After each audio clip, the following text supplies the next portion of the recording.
Bueno, el Señor les bendiga. Vamos a estudiar, como les dije, el tercer temor que tenemos o estos temores básicos del hombre. Ya estudiamos el temor a la pobreza y ya estudiamos también el temor a la vejez. Yo no sé si ustedes lo pudieron ya ver en su vida, si tenían esta clase de temores o si realmente era algo que nunca se habían percatado que estaba ahí o que podían sentir un temor con respecto a eso. Entonces, hoy el tercer temor básico es la crítica. Todos tenemos temor a la crítica. Y nuestro Señor Jesucristo tuvo que bajar un escalón y hacerse semejante a los hombres para poder vencer el temor a la crítica. ¿Qué es la crítica? Bueno, yo busqué la definición en un diccionario. No es la definición ni del hebreo ni del griego, es la definición de un diccionario y dice que la crítica es hablar mal de alguien o de algo o señalar un defecto o tachar a alguien. Esa es la crítica. Y también dice que es el acto de decir que algo o alguien es malo o un comentario que dice lo que es malo de alguien. Cuando hablamos mal de una situación, cuando hablamos mal de una persona, estamos criticando. Y nuestro Señor Jesucristo, cuando se hizo un siervo por nosotros, ¿se acuerdan que dijimos que la forma de vencer el temor a la vejez es hacernos siervos del Señor? Y nuestro Señor Jesucristo se hizo un siervo para el Padre. Él cumplió la voluntad del Padre y se gozaba en cumplir la voluntad del Padre, sentía deleite cuando él hacía lo que el Padre le había enviado a hacer. Entonces, él se hizo un siervo por nosotros. Eso quiere decir que se hizo semejante a nosotros. ¿Qué significa eso? Que el Cristo, ¿sí? Tuvo que tomar un cuerpo humano para poder sentir lo que nosotros sentimos. Y a lo mejor en nuestra mente finita no nos cabe la idea de cómo el Hijo unigénito de Dios tuvo que tomar un cuerpo humano para hacerse como nosotros. Ahora miren, por qué Cristo tomó este cuerpo humano y se hizo, por así decirlo, vil como somos nosotros? No podemos decir que se hizo un pecador porque la palabra dice que él siempre fue sin pecado y fue sin mancha, sino que él sí tuvo emociones y sentimientos como cada uno de nosotros los tenemos. Entonces, el Señor tuvo que experimentar qué es estar en un cuerpo humano, qué significa ser un humano. Ahora, si yo les pregunto a ustedes, ¿qué significa ser un humano? Bueno, significa que tenemos debilidades, que somos torpes en muchas cosas, que somos incapaces en otras, que tenemos temor, que nos enfermamos, que luchamos contra nuestros pensamientos, contra nuestro viejo corazón. Entonces el Señor tuvo que experimentar que era ser esclavo hasta cierto punto de un cuerpo humano, que era ser esclavo de un cuerpo que se siente atemorizado, ¿sí? De un cuerpo que siente desesperación, de un cuerpo que siente aflicción, angustia. El Señor lo vivió, lo sintió por cada uno de nosotros. Ahora, Él fue sin pecado hasta la muerte, pero su cuerpo era como el de nosotros. Mucha gente dice, sí, Jesús fue a la cruz y no sintió dolor, o sea, le metieron los clavos en sus manos, pero como él era Dios, él podía decidir si sentía dolor o no sentía dolor. Pero esa es, eh, no sé si puedo decir la palabra, pero es una teología errada. O sea, ¿en qué sentido? Él fue un hombre como nosotros, él sintió como nosotros, sin embargo, nunca pecó, nunca cayó en la tentación, pero sí sintió dolor, sí supo que era que lo criticaran, sí supo que era que lo menospreciaran, y él pasó por todas esas cosas por amor a cada uno de nosotros. Entonces, Cristo vino a este mundo siendo un bebé, ¿sí? Y como un niño, se recuerdan, se sentó en el templo cuando la palabra nos enseña que se perdió o que sus papás lo perdieron de vista y él estaba haciendo el trabajo que su padre lo había enviado a hacer. También como un joven trabajó en la carpintería de su papá adoptivo, porque José era su padre adoptivo, ¿sí? Jesús necesitaba comer, necesitaba zapatos, necesitaba vestido, necesitaba descansar. Su alma conoció el dolor, conoció el placer también. Y miren lo que dice Hebreos capítulo 4, si lo tienen ahí. Hebreos 4, versículo 15 y versículo 16.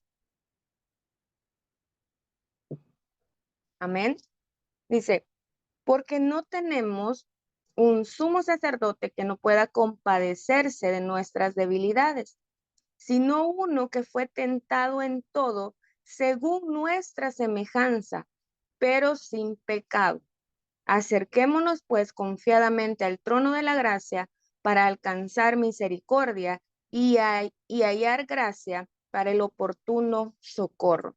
Miren lo que la Biblia nos está diciendo. No tenemos un sumo sacerdote, no tenemos alguien que no pueda decir, yo sé lo que ustedes están padeciendo. Ahora, el Señor conoce todas nuestras debilidades. No hay algo que el Señor no conozca de nosotros. Somos nosotros los que a veces no queremos decirle al Señor lo que estamos padeciendo, nuestra debilidad, lo que estamos sintiendo, lo que hay en nuestra mente, pero el Señor lo conoce. Ahora, por eso muchas veces en la iglesia les decimos, dígale al Señor lo que está pasando, dígale al Señor cómo se siente. No porque Él no lo sepa, es porque muchas veces nosotros necesitamos vencer la vergüenza o vencer la culpa y decirle al Señor, Señor, yo me siento así, yo necesito que tú me ayudes porque yo tengo este pensamiento, porque yo estoy luchando con esto. Y Él lo conoce, pero la Biblia dice, no fue tentado en todo porque era semejante a nosotros, pero no pecó. Ahora, yo les pregunto a ustedes, ¿alguna vez ustedes han dicho cómo Jesús era semejante a nosotros, con un cuerpo como nosotros, pero nunca pecó? Si para mí es tan difícil no pecar. No sé si se lo han preguntado. O sea, ¿cómo no pecó si este cuerpo de pecado nos lleva a eso, ¿sí? A pecar.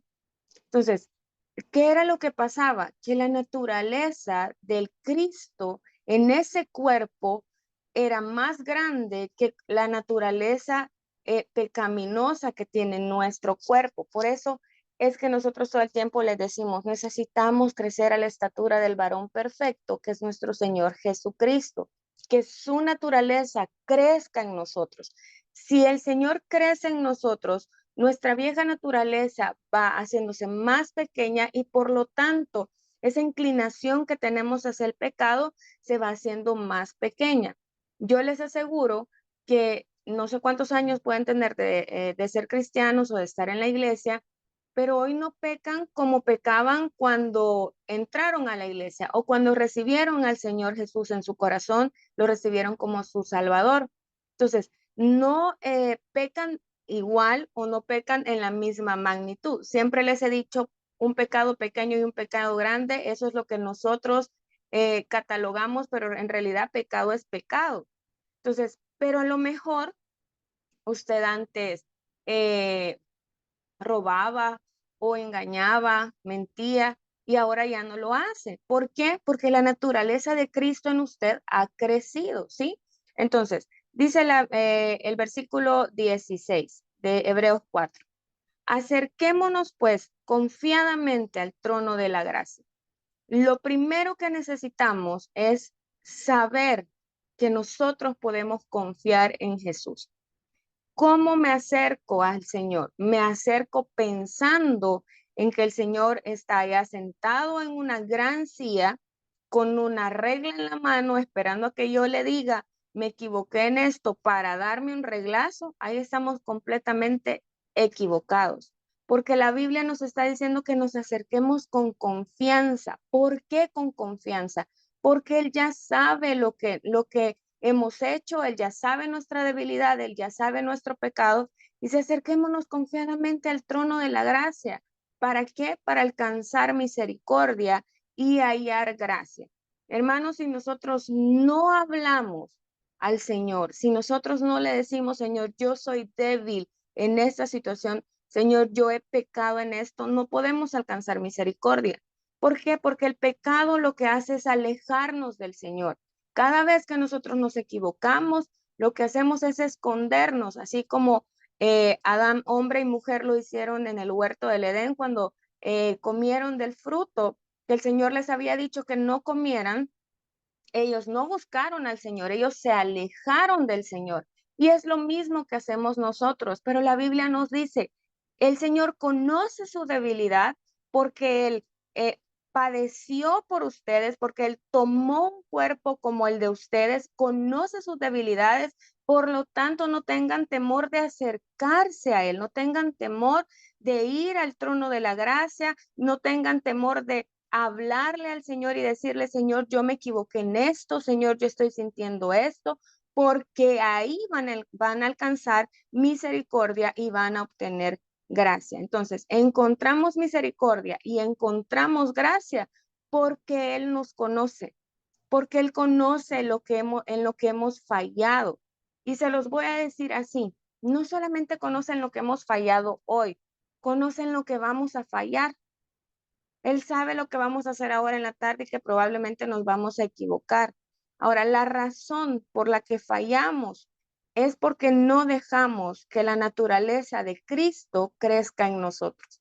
Si nosotros de verdad le dijéramos al Señor, Señor, yo no quiero mi naturaleza carnal, yo no quiero que el viejo hombre me gobierne, me domine, yo quiero tu gobierno en mi vida, entonces dejaríamos que la naturaleza de Cristo crezca en nosotros y por lo tanto nuestras fallas van a ser menos, nuestros pecados van a ser menos, nuestra debilidad va a ser menos. Entonces Cristo escondió su divinidad en un cuerpo de un hombre, ¿sí? Y miren, cuando el Señor, cuando el Cristo, pues allá en el cielo, vean, no tenía un cuerpo mortal, ¿sí? Cuando Él vino a la tierra, pues Dios el Padre usó a María para que Él pudiera formarse en el vientre de María y todos conocemos la historia. Ella dio a luz a Jesús, o sea, vino a este mundo como un bebito que necesitaba ser alimentado, que necesitaba ser cambiado, que lloraba, como todos nosotros fuimos bebés. ¿Sí? Entonces, Cristo escondió su divinidad en este cuerpo humano. Y miren, y Satanás eh, conocía al Cristo, ¿sí? ¿Por qué? Porque él estaba ahí arriba, sabía quién era Cristo. Cuando Satanás veía a Cristo, ¿ustedes qué creen que pensaba? No me le puedo acercar porque él tiene todo el poder, porque él tiene toda la autoridad, porque todas las cosas han sido sometidas debajo de sus pies y no me le puedo acercar.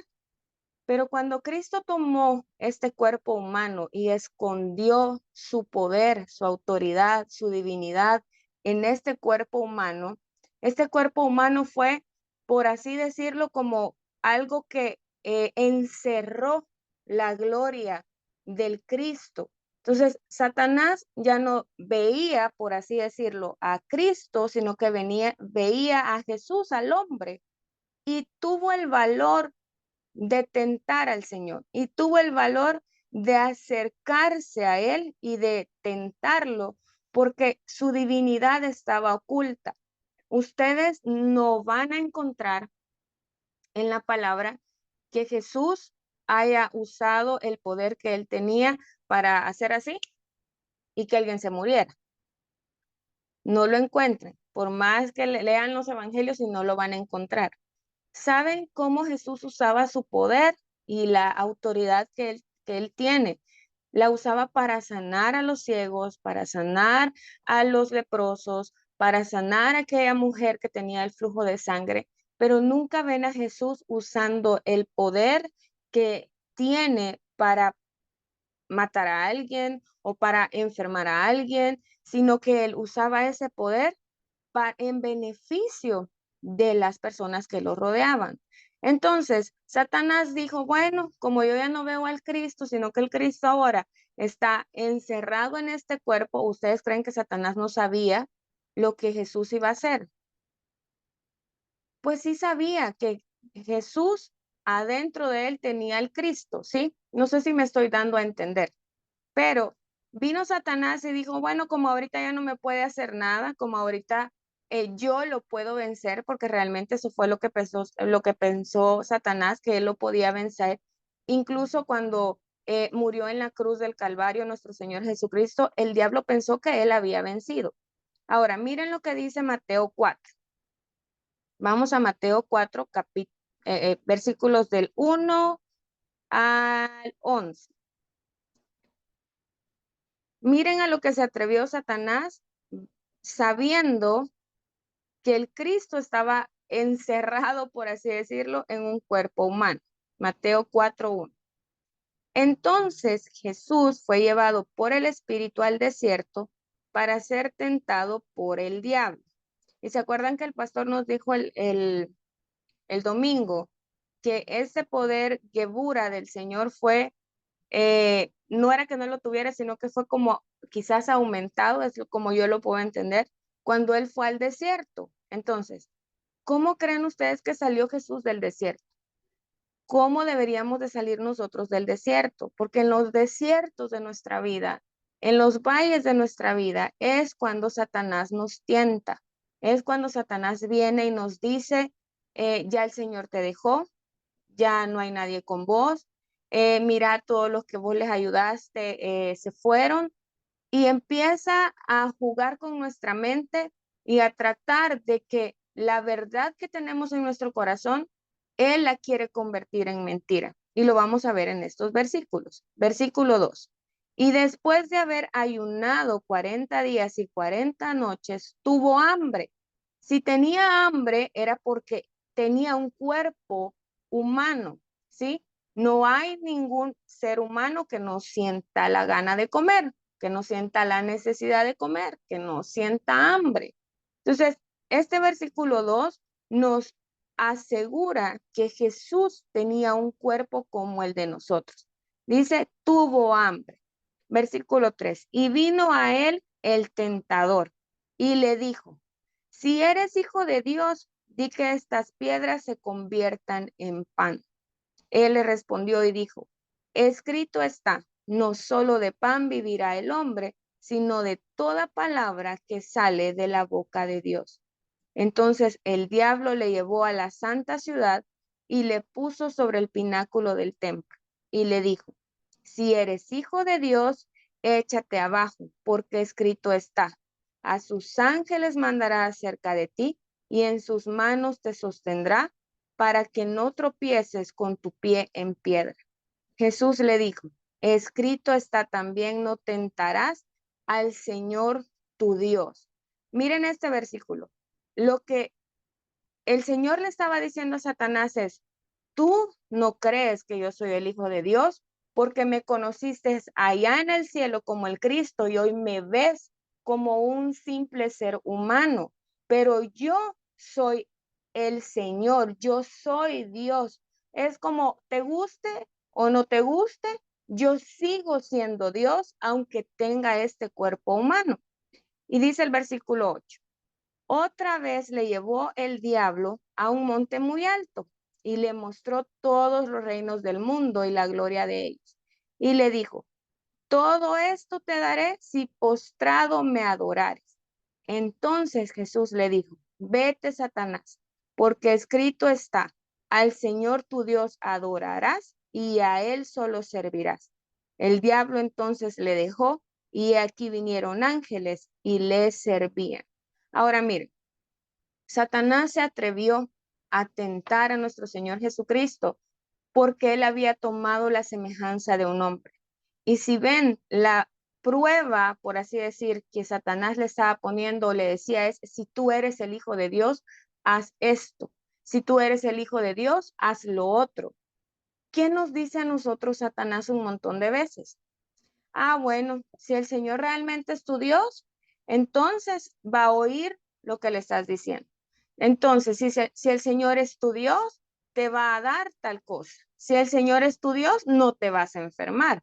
Si el Señor es tu Dios, no vas a tener problemas. Si el Señor es tu Dios, no vas a tener aflicciones.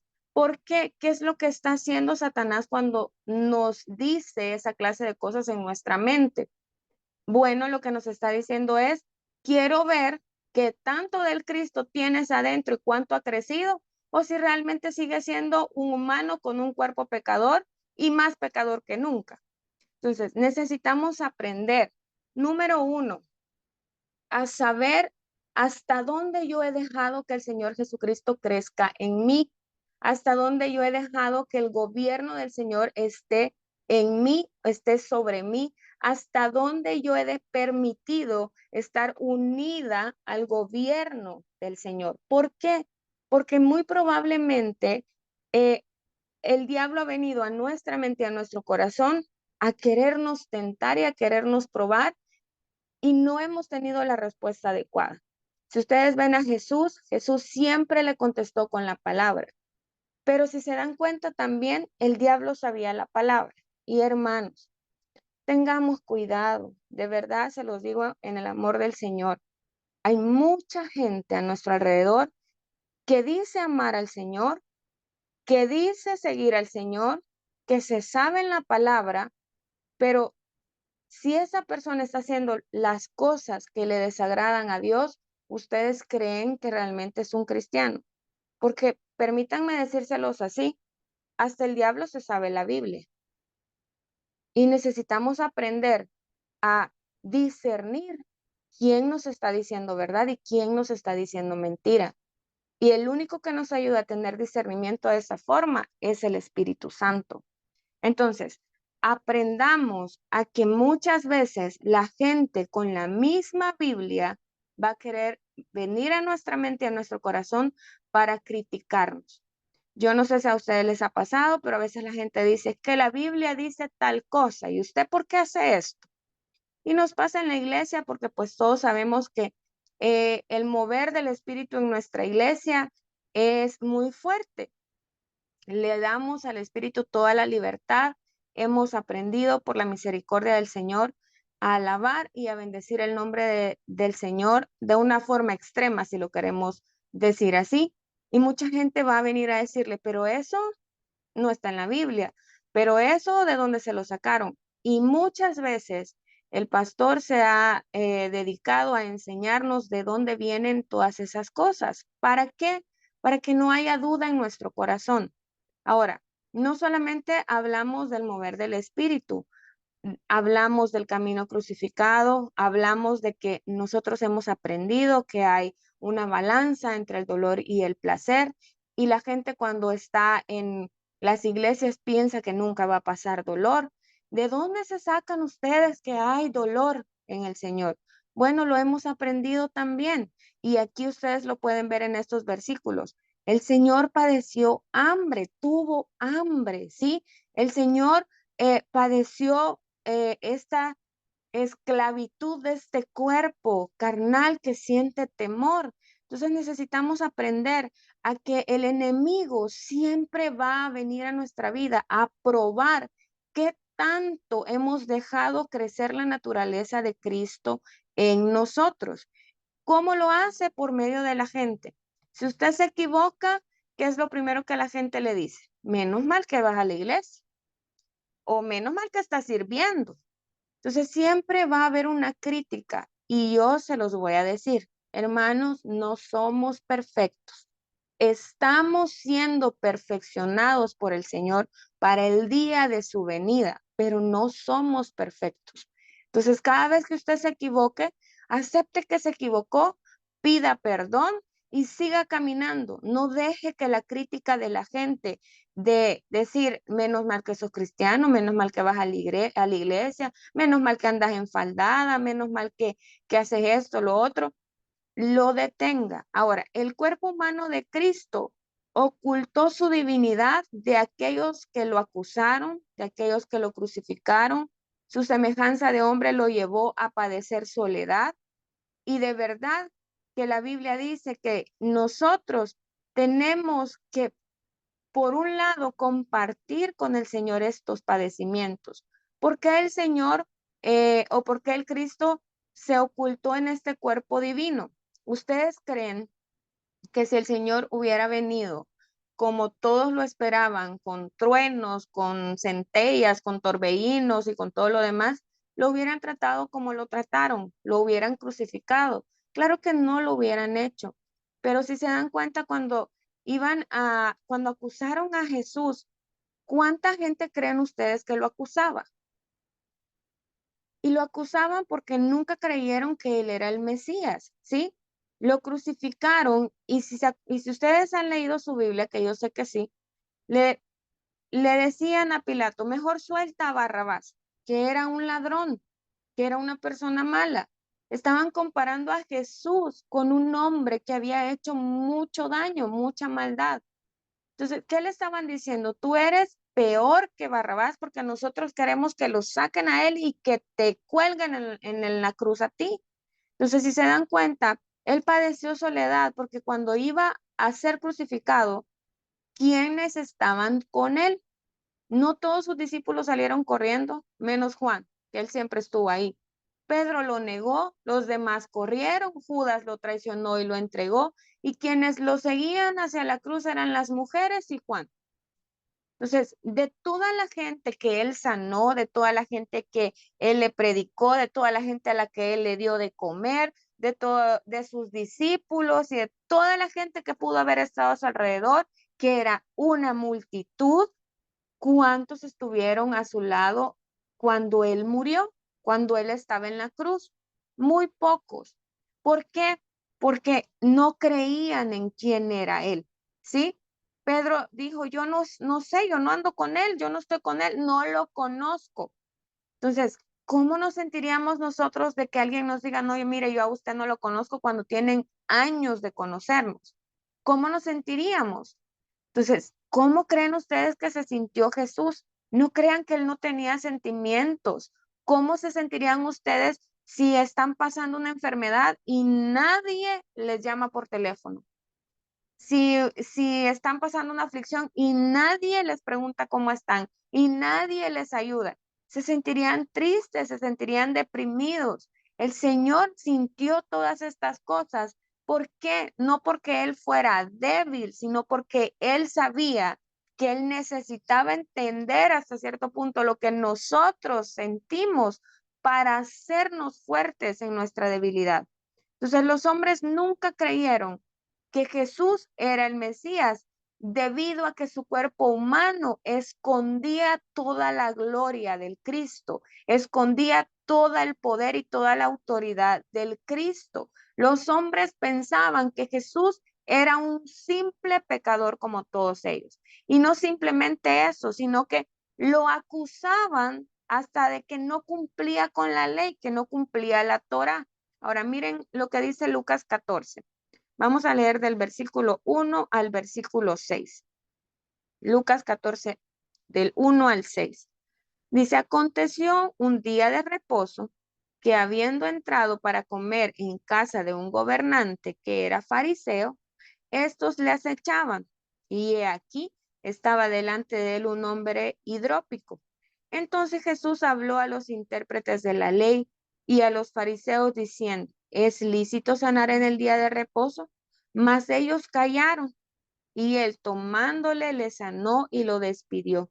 Y dirigiéndose a ellos dijo, ¿quién de vosotros, si su asno o su buey cae en algún pozo, no lo sacará inmediatamente, aunque sea en día de reposo? Y no le podían replicar a estas cosas. Ahora miren, el día de reposo es el día que los judíos no hacían prácticamente nada más que adorar al Señor y descansar. Para ellos era el séptimo día. ¿Por qué? Porque el Señor, Dios Padre, cuando creó todas las cosas, Él descansó el séptimo día. Ahora, nuestro día de reposo es nuestro Señor Jesucristo. En Él encontramos reposo. No significa con esto de que el domingo, por ejemplo, que es el día que dedicamos para ir a la iglesia, para alabar al Señor, podríamos nosotros decir que es nuestro día de reposo. Pero en este tiempo, en el tiempo de Jesús, tenían un día en específico en los que ellos no hacían nada más, o en teoría no podían hacer nada más que adorar al Señor y descansar. Ahora nosotros todos los días adoramos al Señor, todo el día, todos los días debemos ministrar al Señor, todos los días debemos reposar en el Señor, encontrar la paz en el Señor. Entonces, ese día de reposo, Jesús dice que iba a la casa de un gobernador, ¿sí? Que era fariseo. Ahora miren, Jesús no porque los fariseos le llevaban la contraria, él decía, no, ya no me vuelvo a sentar con estos. No, él se sentaba con ellos porque él necesitaba que ellos aprendieran. Amén. Permítanme un segundo. Ahora, dice que estaba ahí con los fariseos un hombre que era hidrópico. Hidrópico o esta enfermedad, la enfermedad se llama hidropesia. ¿Qué es? Es una enfermedad en la que el cuerpo retiene líquidos. Entonces, muy probablemente este hombre estaba todo inflamado porque tenía esta retención de líquidos. Entonces dice de que Jesús llegó a la casa de este gobernante y no solamente eso, sino que los fariseos lo acechaban. Hermanos, yo creo que todos sabemos el significado de que lo estaban acechando. Quiere decir que lo estaban observando, que lo estaban escudriñando, por así decirlo, que estaban viendo para dónde él veía, si se lavaba las manos o no se lavaba las manos, si miraba fulanito, si miraba sutanito. Jesús estaba en el ojo de los fariseos. Y estaba este hombre que estaba enfermo y yo estaba comentando esto con el pastor y yo le decía, ¿será que este hombre era fariseo también? Y él leyendo un comentario me dice, no, al parecer los fariseos habían llevado a este hombre porque sabían que el anhelo y el deseo del corazón de Jesús era sanar a la gente. Entonces era como una prueba, vamos a ver si lo sana. Y díganme ustedes si el Señor no conocía lo que había en el corazón de los fariseos, que les comienza a decir, ¿y ustedes creen que es lícito, que se puede sanar en el día de reposo? Cuando él vio que estaba este hombre enfermo ahí y, y ellos, dice, se quedaron callados, no le dijeron nada. ¿Por qué? Porque los fariseos todo el tiempo estaban viendo en buen salvadoreño en qué cachaban a Jesús para acusarlo de eso que él estaba haciendo mal. Pero viene Jesús y les dice, ¿ustedes qué creen? ¿Será bueno que yo en un día de reposo sane a este hombre? Y como nadie le dijo nada, el Señor lo tomó, lo sanó y le dijo que se fuera. Ahora, si ustedes ven en el versículo 5 de Lucas 14, dice, y dirigiéndose a ellos dijo, ¿quién de vosotros, si su asno o buey cae en algún pozo, no lo sacará inmediatamente, aunque sea en día de reposo? En pocas palabras, lo que Jesús les estaba diciendo es, ustedes me quieren criticar a mí y me quieren acusar a mí porque yo en un día de reposo estoy sanando a un hombre que necesita de que su cuerpo deje esa enfermedad y ustedes si se les cae un animalito a un pozo van y lo sacan, o sea, hacen un trabajo. Ahora miren, el Señor sabía lo que los fariseos hacían.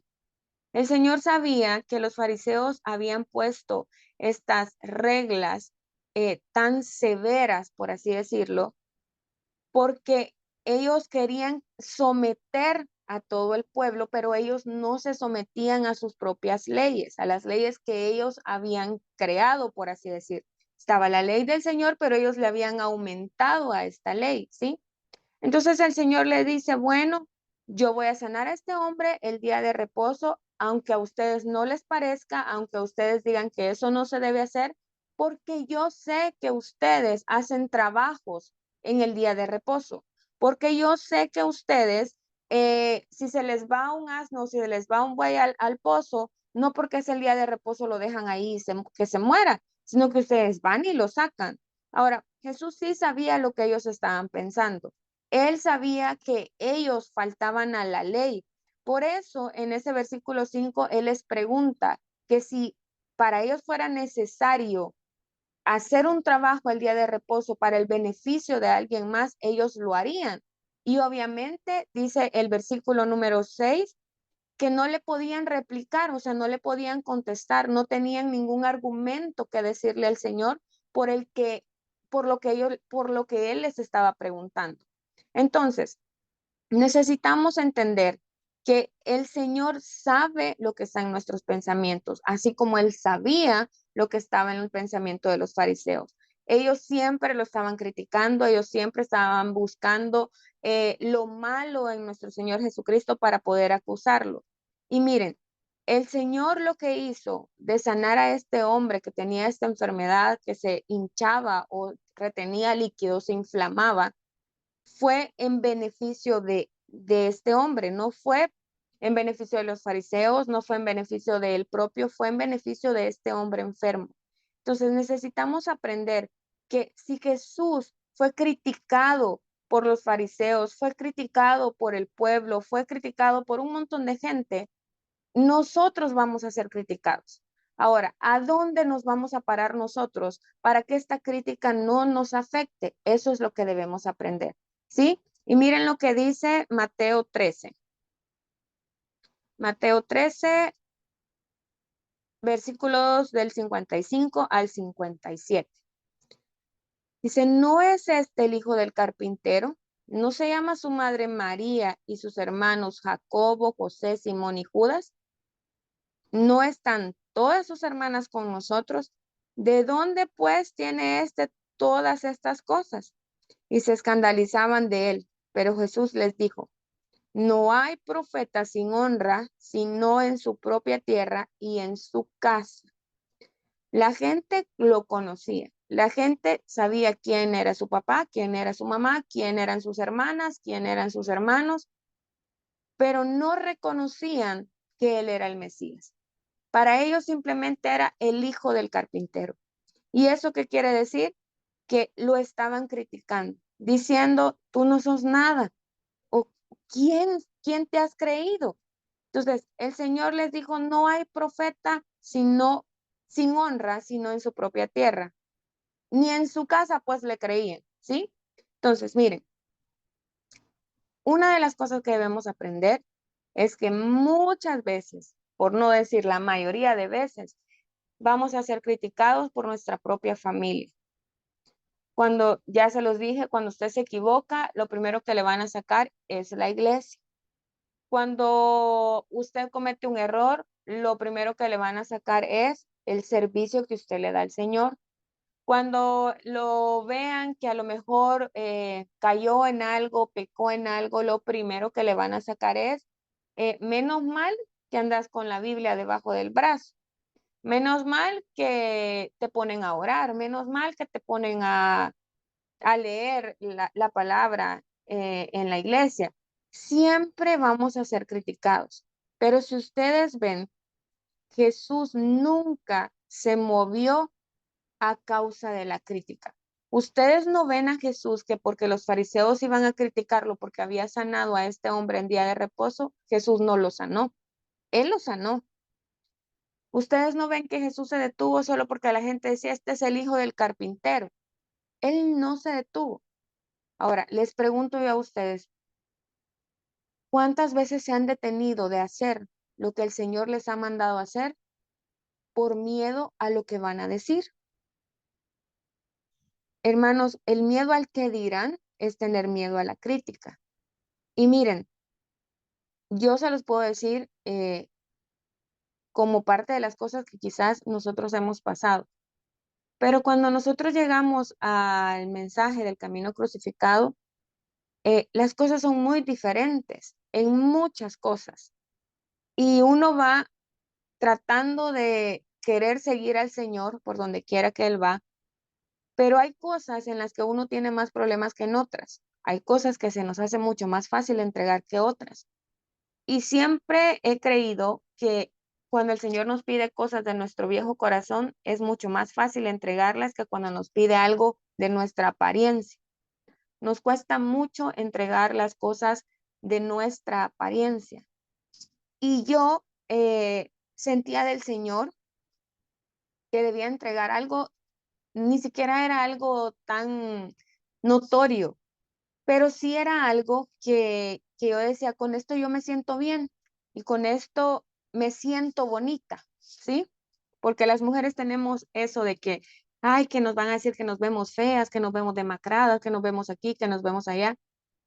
Y el Señor me llevó a tal punto que yo hablé con mi esposo porque hemos aprendido que para entregarle algo al Señor, para hacer un voto al Señor, Si estamos casadas, debemos preguntarles a nuestros esposos y ellos deben de estar de acuerdo con nosotras. Y si no estamos casadas, pues, y todavía tenemos a nuestros padres como autoridad, estoy diciendo si somos jóvenes o si somos adolescentes, necesitamos la autorización de nuestros padres. Pues yo hablé con mi esposo y le dije, yo siento del Señor que el Señor me está pidiendo esto. Y créanme que me costó mucho, me costó no sé cuántos meses, pero estuve mucho tiempo orándole al Señor porque yo sentía que no iba a poder, en el sentido de que sí podía entregárselo, pero no sabía si iba a poder mantener mi voto.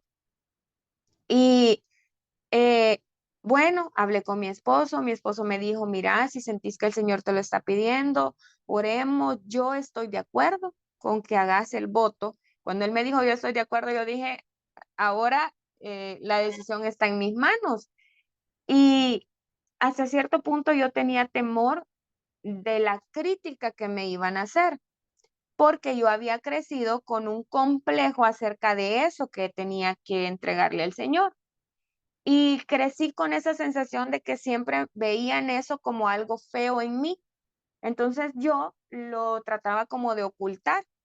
Y bueno, el Señor me lo pidió, mi esposo estuvo de acuerdo, yo oraba al Señor y le decía, Señor, yo no te quiero fallar, yo quiero entregarte lo que me estás pidiendo, pero dame la fuerza a mí para cumplir con ese voto. Y de verdad que mi mayor problema era lo que iban a decir de mí.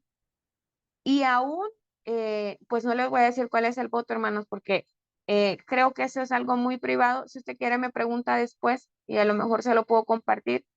Pero aún a veces pienso y digo, Señor, ¿será que yo me lo estaba imaginando? Y cuando pienso eso, digo, no, literalmente apártate de mí, Satanás. Y le digo al Señor, dame la fuerza para seguir cumpliendo el voto que yo hice contigo. Entonces, sí me dio temor a que la gente me criticara, sí me dio temor a lo que iban a decir, o me dio temor que me preguntaran, ¿por qué ya no haces esto? ¿Por qué dejaste de hacer esto? Pero les voy a decir una cosa, todo lo que dejamos por el Señor, todo lo que entregamos por el Señor, no es nada a comparación de lo que el Señor hace en nuestra vida.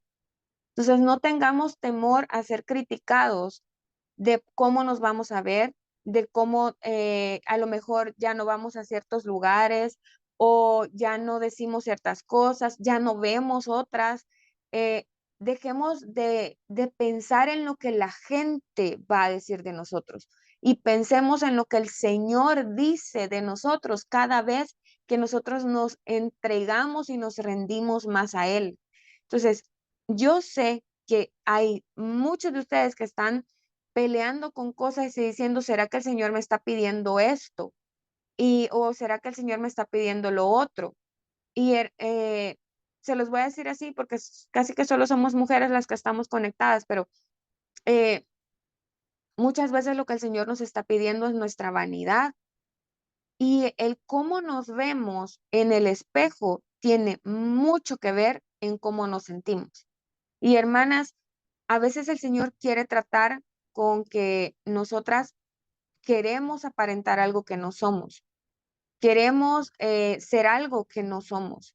Entonces vayamos al Señor y digámosle, Señor, yo quiero ser agradable a ti, aunque la gente no me vea tan agradable, en el sentido de que no es que vamos a ser maleducados o irrespetuosos, sino que la gente está acostumbrado a ver a las mujeres de cierta forma, eh, o tienen una imagen de la mujer que no es correcta.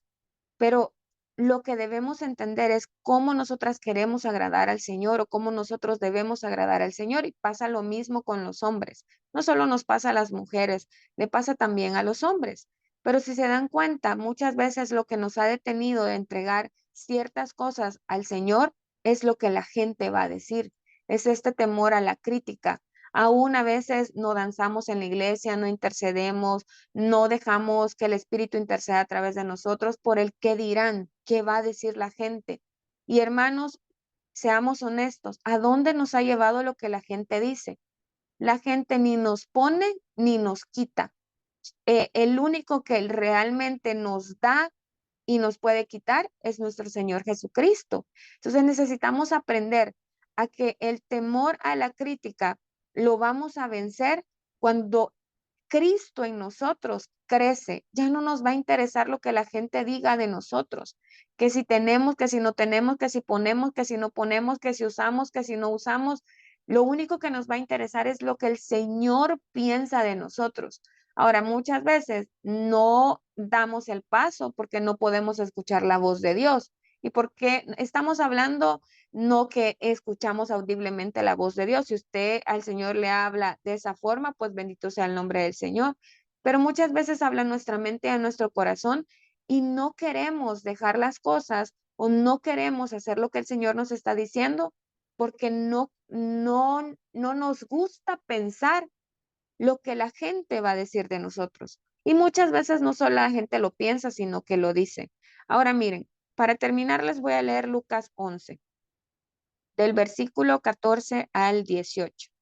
Dice, estaba Jesús echando fuera un demonio que era mudo, y aconteció que salido el demonio, el mudo habló, y la gente se maravilló. Pero algunos de ellos decían, por Beelzebú, príncipe de los demonios, echa fuera los demonios. Otros, para tentarle, le pedían señal del cielo. Mas él, conociendo los pensamientos de ellos, les dijo, todo reino dividido contra sí mismo es asolado, y una casa dividida contra sí misma cae. Y si Satanás está dividido contra sí mismo, ¿cómo permanecerá su reino? Ya que decís que por Beelzebú echo yo fuera los demonios. Miren lo que le estaban diciendo, porque había echado un demonio mudo o un espíritu que hacía mudo a una persona. Le estaban diciendo, tú por Beelzebú. Beelzebú es el príncipe de los demonios o Satanás mismo. Entonces, Jesús no se detuvo por lo que la gente le iba a decir. ¿Cuántas veces usted se ha detenido de orar por un hermano por lo que el hermano va a decir? ¿Cuántas veces usted se ha detenido de hablarle del Señor a alguien por lo que esa persona va a decir? Hermanos, a Jesús le estaban diciendo prácticamente que él era parte de esta cosa horrible y este ejército horrible que tiene Satanás. Y nosotros tenemos dentro de nosotros a nuestro Señor Jesucristo, el poder que Él tiene en nosotros. Él puede hacer que nosotros oremos por alguien y en su nombre y por su poder echar fuera demonios, sanar a los enfermos, porque Él lo dijo, mayores cosas van a hacer ustedes. ¿Por qué no lo hacemos? Por el temor a la crítica, por el temor a lo que la gente va a decir de nosotros. Entonces, hermanos, dejemos de tener miedo a lo que la gente va a decir. Lo que la gente diga, a usted no le va a quitar su casa, a usted no le va a quitar sus hijos, a usted no le va a quitar su trabajo, o sea, lo que la gente diga no tiene ningún valor. La gente siempre va a querer matar nuestra reputación, pero nosotros debemos entender que si nosotros estamos firmes en la roca que es nuestro Señor Jesucristo, si estamos siguiendo al Cordero por donde quiera que Él va, si estamos tratando todo el tiempo de escuchar la voz del Señor, de dejar que el Espíritu Santo nos redarguya, si dejamos que el Espíritu Santo nos lleve a tener un arrepentimiento genuino, si estamos caminando con el Señor en pocas palabras, no debe de importarnos lo que la gente diga. ¿Sí? La gente nunca va a tener la razón de las cosas que está diciendo porque la crítica es simplemente para destruir, es simplemente para tacharnos en algo que realmente no es válido. Hermanos, no nos dejemos amedrentar por la crítica, pero tampoco nosotros seamos criticones. No nos creamos todo lo que la gente dice. Mejor vaya y pregúntele a la persona a la que están criticando. Yo no sé si ustedes se han dado cuenta, pero en este tiempo de Jesús se lo decían a él, tú eres esto, tú eres aquello. Pero ahora estamos tan corrompidos que la gente critica a otros a sus espaldas, nunca se lo dice de frente. Entonces necesitamos aprender a que si nosotros nos sentimos mal cuando nos critican, nosotros tampoco tenemos que criticar. Hermanos, todo lo que nosotros sembramos, eso vamos a cosechar. Si la gente está sembrando crítica con respecto a nosotros, eso van a cosechar, pero no permitamos que sea de nuestra boca, ¿sí? Necesitamos aprender que el Señor tiene un plan y un propósito para nosotros y que nuestro deber es encontrar la voluntad del Señor, ser agradecidos por la voluntad del Señor y no dejar que la crítica nos detenga en este caminar. ¿Por qué? Porque la crítica lo que hace es llevarnos a un punto donde nos sentimos rechazados y menospreciados por los demás.